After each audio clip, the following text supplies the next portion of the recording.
It's a black rhino. They can weigh up to 3,000 pounds and charge at about 35 miles per hour, which is really fast for that large of an animal. And that's a pretty rare sighting because there are less than 5,000 black rhinos left in the wild today due to poaching. Now they get poached for their horns, which are made of keratin, and keratin can be found in our fingernails and our hair. And there's really no use for a rhino horn other than what a rhino uses it for. So if you'd like to help out rhinos specifically, you can recycle paper. It helps them tremendously. Ooh, now check it out on the left on the hillside up here, those orange animals with the white stripes at the very top. Those are called bongos. They are also known as the ghost of the forest because they are very seldom seen. So consider that seeing a ghost. Now their horns are very large and thick, and they also slant backwards on their head, so it helps them move quickly through the rough brush of the forest without getting caught on anything. They're really skittish, so they like to get away as quickly as they can, so it really works to their advantage. Alrighty guys, so we're up to a pretty good start, so let's continue on into the second part of the reserve, and one of my favorite parts, called the Safi River. So animals at the Safi River can be found submerged inside the water, or next to the water, keeping cool from the sun. So let's keep our eyes peeled, and you know these eyes I can get around these parts especially. Oh yeah, check it out over here to the right. There is a hippo in the water. We'll try to catch up with him before he goes under. Oh, that's cool. Look at the hippo. Check him out.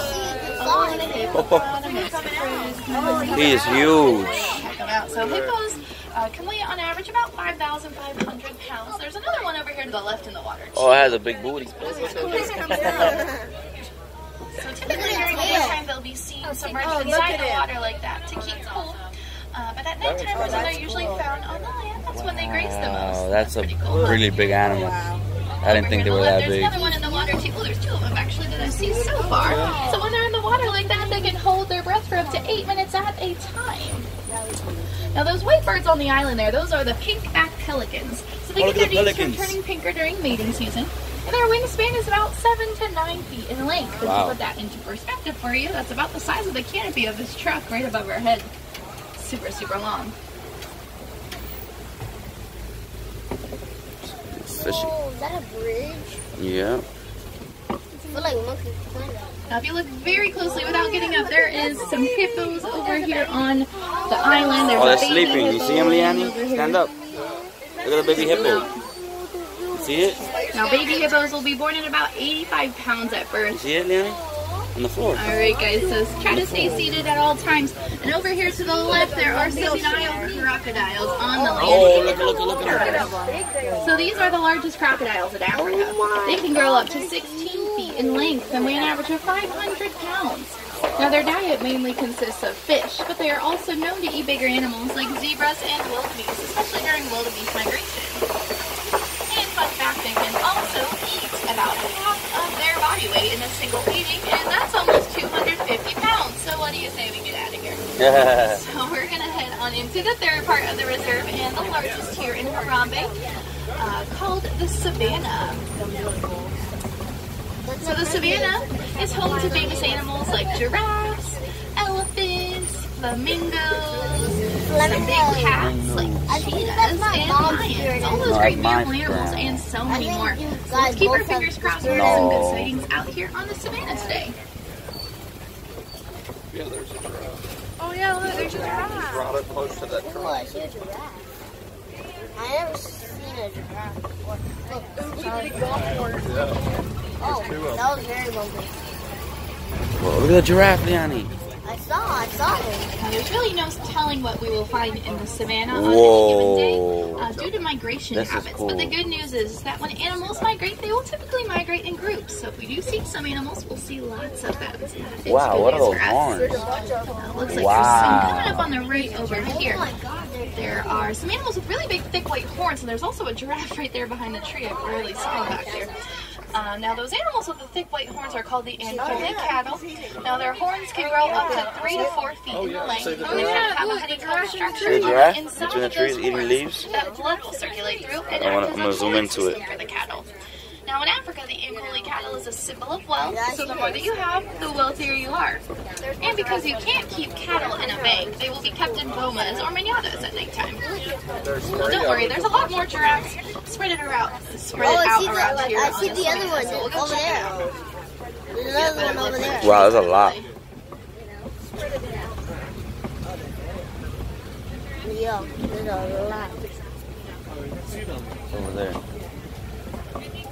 Yeah, looks like there's a tower just about to cross the road up here. But also before that, if you look down to the left to the right of the cave over there, those yellow, black, and white colored fur, those are the African wild dogs. Now they are among the very best hunters in Africa with about an 80% success rate. So they'll chase their prey until their prey falls over from exhaustion. Now they have an alpha male and an alpha female in an African wild dog pack. Now they don't bark like normal domesticated dogs like we have. Look at the giraffe. But they communicate through a high-pitched chirping noise.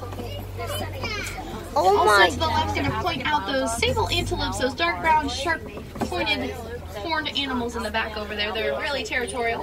In a fight or flight situation, they will fight every single time. My mom would have been crying. Giraffes are the tallest animals in the world. They can stand at about 20 feet tall and will be born at about 6 feet tall on average at birth. So that's her spirit animal? No, she just really likes them. They need about 30 minutes of sleep per day. And they'll spend about 22 hours out of the day eating. Sounds like a really good life to me. They have really long tongues that help them with all of that eating. It's about 1.5 feet in length, and it kind of has a purplish color to it. So it helps them from getting sunburned its tongue is 1.5 feet. in the sun all day long. I got some good one. You get it? Would you like it? Now these giraffes that we are seeing are called Maasai giraffes, and you can tell by the rough, kind of irregular patterns on their coats, as opposed to the reticulated giraffe. They have more of a rounder and smoother coat pattern. What is wrong with his stomach? What is wrong with his stomach? It's full. It's eating. Oh my god, look at his stomach. Hey, are you full yet? You full? And also on the hillside, that tiny little hey, tanning leave me little alone, lake guys. over there, that is Trying to eat my springbok. dinner. Now the springbok gets its name from their ability to spring 6 feet in the air and 13 feet forward. That action is called pronking. They'll do it whenever they're frightened. It's kind of funny. They're really fast too. They can run up to 60 miles per hour. That's almost as fast as a cheetah. I didn't know giraffes were that fast.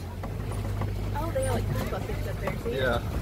Pretty cool. We got to see a tower of giraffes. Let's see what else we can spot around here.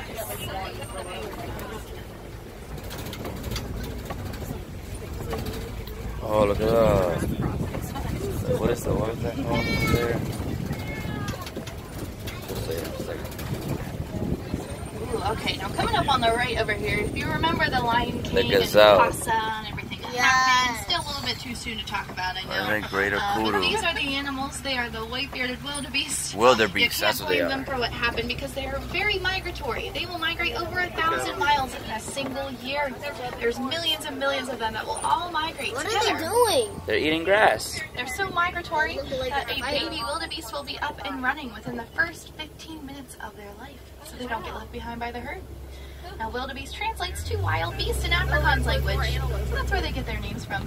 And also over here, that teeny animal laying down over there, that is a Patterson's eland. It's one of the tallest antelopes in the world. Antelope. An adult male can stand at about 6 feet tall at the shoulder and weigh up to 2,000 pounds. Now, about 50% of Patterson's eland population is on protected land in Africa. Pretty cool. Alright, now let's see what else we can spot around here. So there is a lot left of the savannah to explore, so we're going to chug along into the next part known as elephant country. So let's keep our fingers crossed, we'll have some elephant sightings today. I love elephants. I couldn't tell. Ready to see some elephants?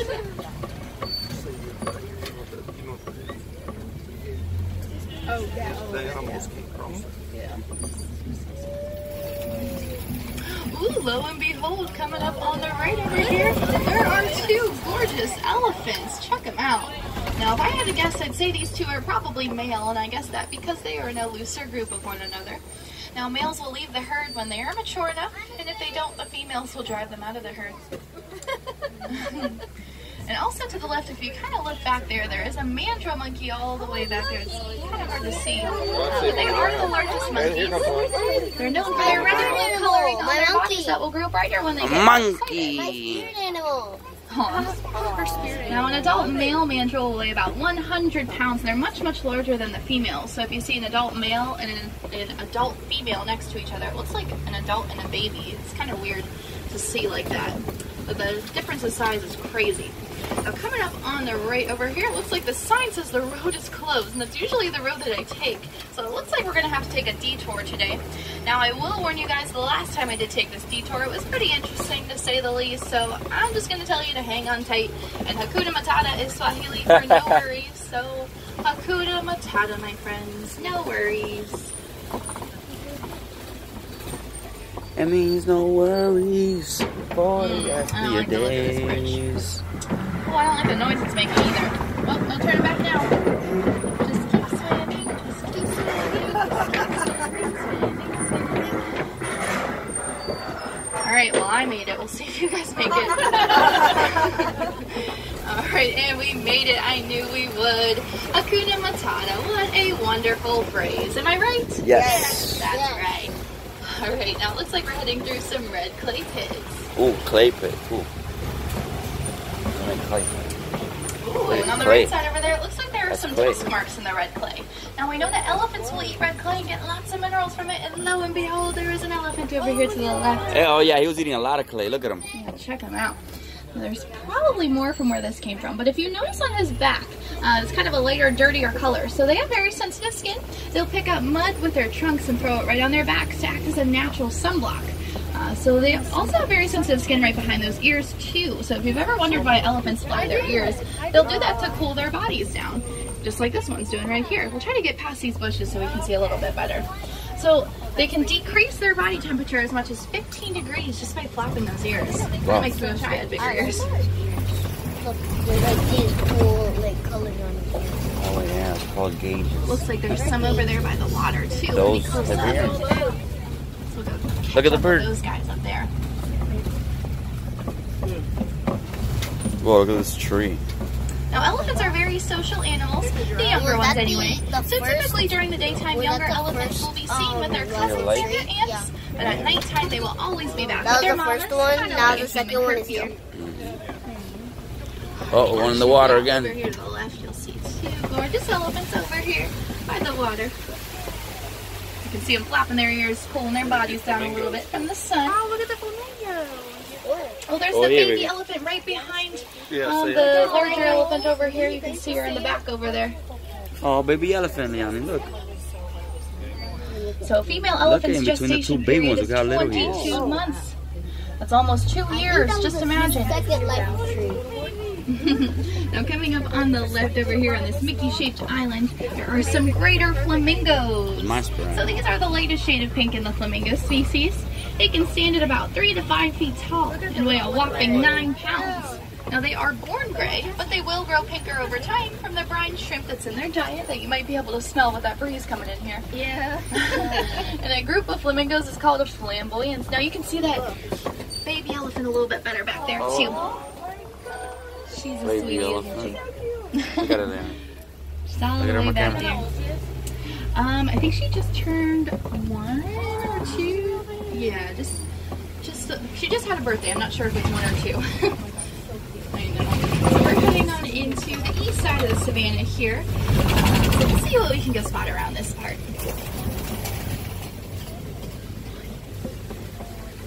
Ooh, check it out over there to the left. There are some Rhino. white rhinos up there. Look at the rhino. So they Leonie. are a lot larger than the black There's a rhino we baby briefly rhino. saw earlier. We'll try to There's a get a baby little rhino. closer up on That's this pathway up here. real So life they can weigh up to unicorn. 5,000 pounds as opposed to 3,000 like the black rhino. Now they get their name from the Afrikaans word "vite," and also over there to the right. Look at there, the fox laying right ostrich. there. Ostriches in the back Look at ostriches over there. all the way over there. Big, The big buckbuck birds. is a relative of the wildebeest we saw earlier. You can kind of tell by those horns. So let's go check out these rhinos there. The second largest land animals in the world. They get their name from the Afrikaans word "vite," which means wide. So if you see their jawlines are very wide, it's got kind of squarish shaped. But "vite" also kind of sounds like white. So it was kind of like a lost in translation type of thing. That's why they're called the white rhinos. White, vite, I don't know. It's kind of weird, but that's why they are called the white rhinos, because they're not actually white. They're more of a grayer color. They're cool though. They have very good hearing. You can kind of tell their ears are moving around trying to hear us talk.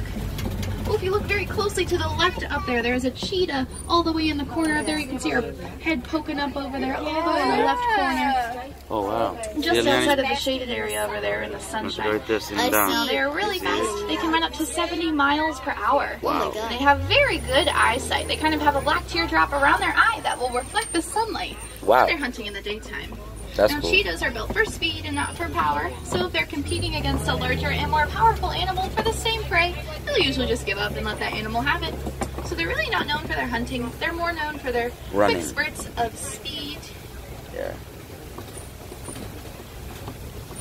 Wait, is there a cheetah up there? Oh, over there. Is there a cheetah? It's over here.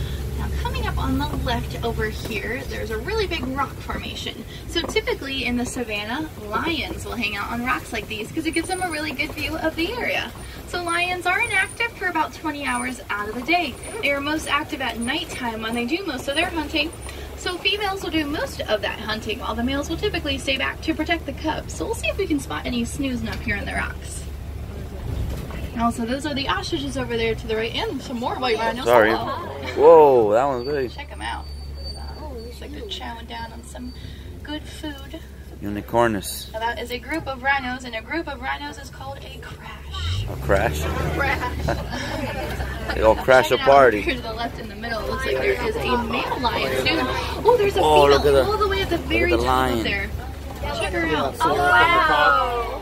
Oh, yeah. I don't know if that's like a toy that she brought up or what, but she brought something up with her. That's funny. Why is she all the way up there? Oh, you see the She They has male like to to lay be it. on the where the rocks like grass that all is? the way high up because it gives them a really good view of the area. They like to know what's going on. They're the king of the Now, jungle. during the daytime, lions have about the same eyesight ability as us humans. I But at see him. nighttime, their eyesight can grow That's 6 a times male. greater than ours. That's why they're See so his hair. successful at hunting at nighttime. That's so funny that she brought that thing up with her. That's funny. Cats are so random. All right, now continuing our Lion King story to the left over here, there are some warthogs. Oh, look at Now, if you notice, their burrows are Pumbaa. on the edge here too, so they'll go It's in their Pumbaa, burrows Liani. backwards with their tusks facing outward, so that they can protect themselves when they are most vulnerable. Is it up there? Now, they are also known to steal other animals' Oh, yeah, burrows all the too, animals so are up they there, are Liani. thieves as well. Now, I see these ostriches again coming up on the right side, and those white rhinos too. Anything We'll that we check out see these here is up ostriches. there. So ostriches are the largest birds in the world. They cannot fly, thank goodness, but they can run up to 40 miles per hour. Hey, buddy. So those, their eggs right there laying in the grass too. They can weigh up to Wow, look at their 3 eggs. pounds each on average. They're huge. So they can run up to 40 miles per hour, and they'll steer Jamie, what are you themselves doing with their down wings over while there, they you run. egg? So their eggs can weigh up to 3 pounds on each on average, and they are so strong that when the ostriches are protecting them, they can actually stand on the eggs without even breaking them.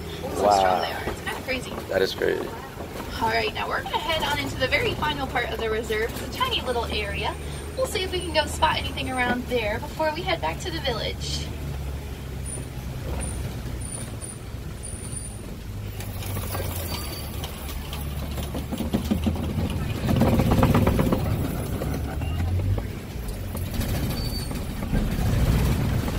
Alright, so this place is called the Magadi Glen. It's a nice tranquil and vegetated area here on the reserve. Now it's a typical home for the yellow-billed stork, which is a carnivorous bird.